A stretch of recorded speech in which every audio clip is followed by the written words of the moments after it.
Hello बच्चों, let's read the question. Which one is correct for bond angle? Option A, option B, option C and option D. So question में क्या बताना है कि हमें bond angle का कौन सा इसमें से करेक्ट ऑर्डर है. सो सबसे पहले तो हम क्या करते हैं, जो हमारे पास यहाँ पे मॉलिक्यूल्स गिवन है इनका हाइब्रिडाइजेशन निकाल देते हैं. तो हाइब्रिडाइजेशन का बॉन्ड एंगल से रिलेशन ऐसा कुछ होता है.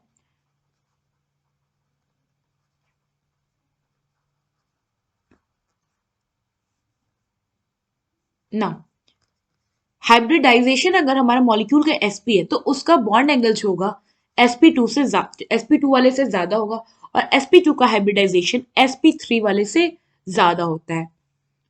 और अगर हम, ये हो गया हमारा बॉन्ड एंगल का ऑर्डर. और हम वैल्यूज की बात करें तो जो हमारा sp वाला होता है मॉलिक्यूल, इसका बॉन्ड एंगल होता है 180 डिग्री, sp2 का होता है 120 डिग्री एंड sp3 का होता है 109 डिग्री एंड 28 मिनट्स. सो अब हम क्या करते हैं, बॉन्ड एंगल निकालते हैं. तो सबसे पहले हमारे पास क्या है, PF3, which is PF3 and PCl3. Now PF3 और PCl3 में अगर आप देखोगे तो फोस्फोरस हमारा सेंट्रल एटम है, और फोस्फोरस पे वैलेंस इलेक्ट्रॉन जो होता है ये होता है 5 वैलेंस इलेक्ट्रॉन है, जिसमें इसने क्या किया, दोनों कंपाउंड में 3 बॉन्ड बना लिया. अब इसका हाइब्रिडाइजेशन कैसे निकलेगा, तो हाइब्रिडाइजेशन निकालने के लिए हम पता करते हैं स्टेरिक नंबर. स्टेरिक नंबर क्या होता है, basically number of sigma bond plus lone pair. तो PF3 के केस में जो हमारा स्टेरिक नंबर होगा वो होगा, सिग्मा बॉन्ड कितने हैं 3, और लोन पेयर कितना हो गया 1, तो स्टेरिक नंबर आ गया 4, यानी कि हाइब्रिडाइजेशन हो गया हमारा sp3. PCl3 के केस में भी स्टेरिक नंबर कितना होगा, 3 इसने बॉन्ड बनाया, 1 बचा लोन पेयर, स्टेरिक नंबर हो गया 4, हाइब्रिडाइजेशन हो गया sp3. नाउ हाइब्रिडाइजेशन हो गया इनका sp3. तो हाइब्रिडाइजेशन सेम है, तो उसके बाद हम क्या करते हैं कि हम जो हमारा सेंट्रल एटम है उस पर देखते हैं कितने लोन पेयर है. तो डिपेंडेंसी कुछ ऐसी है कि if hybridization is same,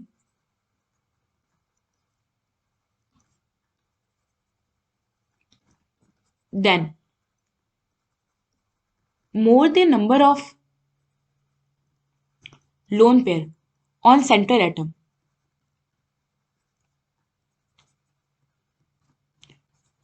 lesser the bond angle. मतलब क्या है कि अगर हाइब्रिडाइजेशन सेम है दोनों मॉलिक्यूल का, तो हम सेंटर एटम पे प्रेजेंट लोन पेयर को देखते हैं, जिसपे जितना ज्यादा लोन पेयर होगा उसका बॉन्ड एंगल उतना ही कम होगा. तो यहाँ पे अगर आप देखो तो दोनों में हाइब्रिडाइजेशन भी सेम है और दोनों पे एक एक लोन पेयर भी सेम है. इसका मतलब है कि हम सेकंड पॉइंट को भी यूज नहीं कर पाएंगे हाइब्रिडाइजेशन के डिफरेंस, इनके बॉन्ड एंगल को पता करने के लिए.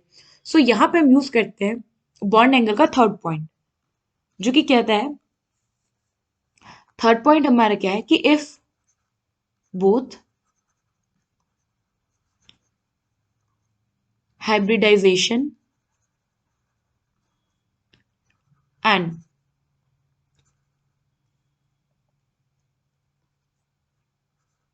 lone pair on central atom are same, then bond angle is directly proportional to the electronegativity of central atom. मतलब कि सेंट्रल एटम जितना ज्यादा इलेक्ट्रोनेगेटिव होगा बॉन्ड एंगल उतना ही ज्यादा होगा. तो अगर आप यहां देखो तो यहाँ पे हमारा सेंट्रल एटम दोनों के केस में सेम है, सेंट्रल एटम भी सेम है, तो थर्ड पॉइंट भी बॉन्ड एंगल का हमें हेल्प नहीं कर पाएगा बॉन्ड एंगल पता करने के लिए. सो यहाँ पे हम यूज करते हैं अपना फोर्थ पॉइंट. फोर्थ पॉइंट क्या कहता है, that if above all three, मतलब कि hybridization, number of lone pair on central atom and electronegativity of central atom, ये तीनों चीज अगर सेम है, देन बॉन्ड एंगल जो होता है इसको हम डिटरमाइन करते हैं on the basis of electronegativity of surrounding atom. तो किस बेसिस पे, कि जो बॉन्ड एंगल होता है ये इनवर्स रिलेशन शो करता है इलेक्ट्रोनेगेटिविटी ऑफ सराउंडिंग एटम से. मतलब कि सराउंडिंग एटम जितना ज्यादा इलेक्ट्रोनेगेटिव होगा बॉन्ड उतना कम होगा ना। यहाँ पे हमारे पास क्या है, फ्लोरीन और क्लोरीन। और अगर हम इलेक्ट्रोनेगेटिविटी की बात करें तो फ्लोरीन जो होता है ये मोर इलेक्ट्रोनेगेटिव है देन क्लोरीन। इट मीन्स कि जो हमारा मॉलिक्यूल है,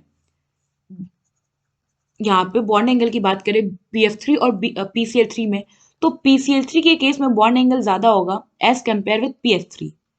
और अगर आप ऑप्शन में देखो हमारे, तो यहाँ ऑप्शन में क्या गिवन है, यहाँ पे अगर आप देखो हमारे ऑप्शन में क्या गिवन है कि जो PF3 है उसका बॉन्ड एंगल ज्यादा है as compare with PCl3।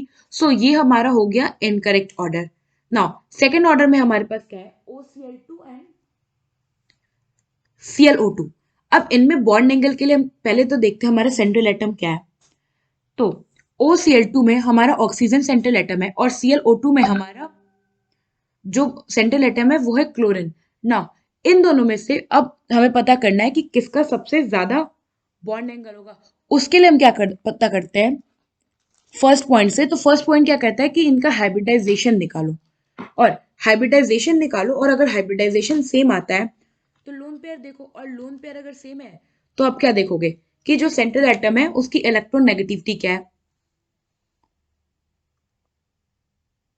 Now हम इसको सॉल्व करते हैं। सेकंड है हमारे पास OCl2 एंड ClO2।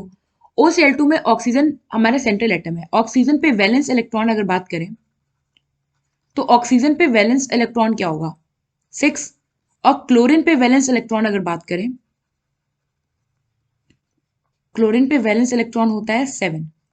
ना OCl2 के केस में अब हम क्या करेंगे, निकालते हैं स्टेरिक नंबर। स्टेरिक नंबर कैसे निकलेगा कि ऑक्सीजन ने क्या किया है, दो बॉन्ड बनाए हैं, तो टोटल इस पे कितने इलेक्ट्रॉन बचे होंगे, 4। पेयर के टर्म्स में देखे तो 2।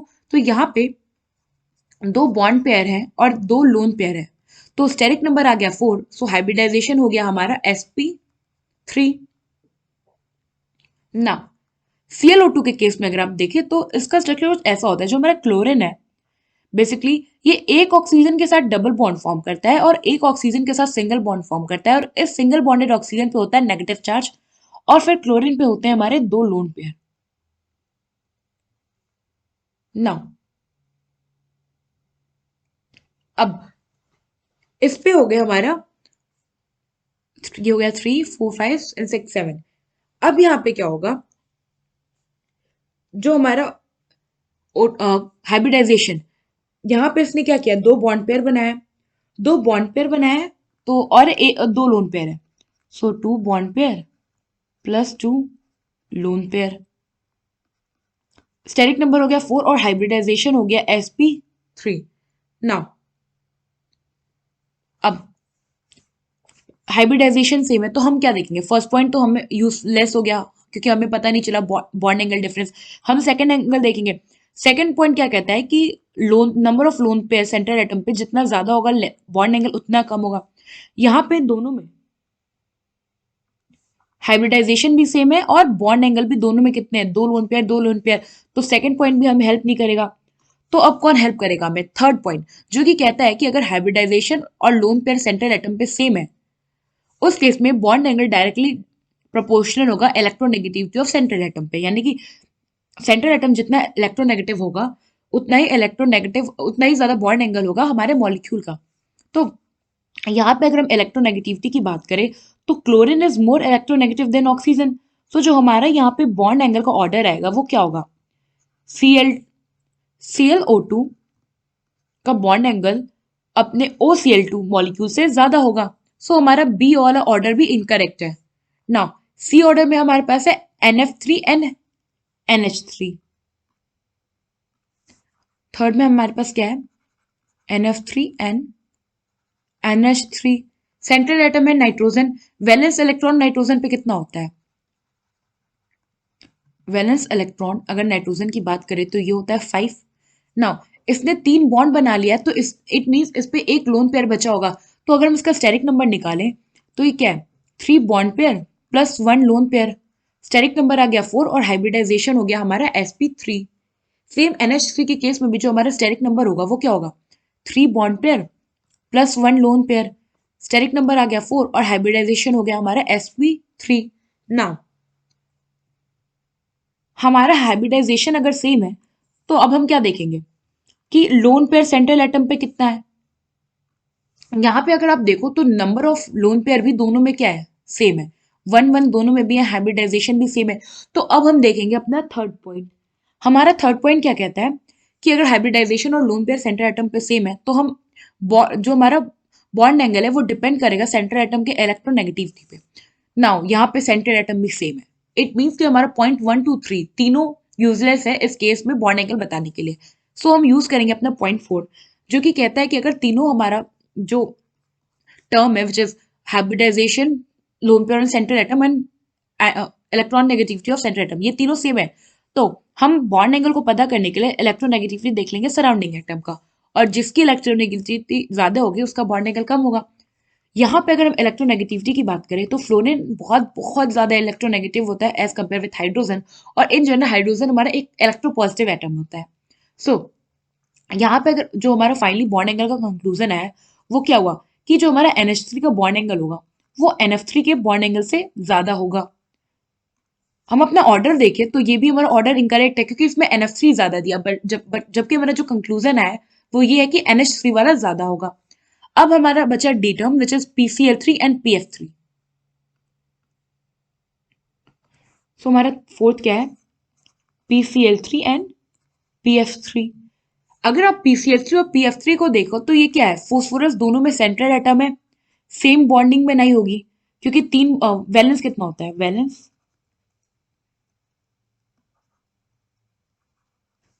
अगर हम फोस्फोरस के वैलेंस इलेक्ट्रॉन की बात करें तो फोस्फोरस पे वैलेंस इलेक्ट्रॉन होता है 5।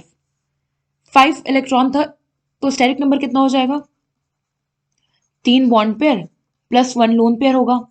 स्टेरिक नंबर आ गया 4, हाइब्रिडाइजेशन हो गया sp3। PF3 के केस में भी अगर स्टेरिक नंबर निकाले तो 3 बॉन्ड पेयर है, एक लोन पेयर बचा होगा। स्टेरिक नंबर आ गया 4 और हाइब्रिडाइजेशन हो गया sp3। ना हमारा यहाँ हाइब्रिडाइजेशन भी सेम है, नंबर ऑफ लोन पेयर और सेंट्रल एटम भी सेम है, एज वेल एज हमारा सेंट्रल एटम भी सेम है। इट मीन्स कि हमारा पॉइंट 1 2 3 बॉन्ड एंगल बताने में यूजफुल नहीं रहा। तो अब हम सीधे देखेंगे अपना point 4। So as per point 4 अगर हम इलेक्ट्रोनेगेटिविटी देखें सराउंडिंग एटम की तो फ्लोरीन जो होता है वो मोर इलेक्ट्रोनेगेटिव होता है then chlorine. So bond angle जो होगा वो PCl3 के केस में ज्यादा होगा एज कंपेयर विद PF3, क्योंकि फोर्थ पॉइंट यही तो कह रहा था कि सराउंडिंग एटम जितना ज्यादा इलेक्ट्रोनेगेटिव होगा बॉन्ड एंगल उतना कम होगा सेंट्रल एटम का। सो ये रहा हमारा order for PCl3 and PF3। D में ऑप्शन देखो तो PCl3 का बॉन्ड एंगल ज्यादा है as compare with PF3, same यही हमारा कंक्लूजन भी आया है। सो यहाँ पे ऑप्शन डी जो होगा हमारा वो करेक्ट ऑप्शन होगा। आई होप आपको एक क्वेश्चन समझ में आया होगा। Thank you.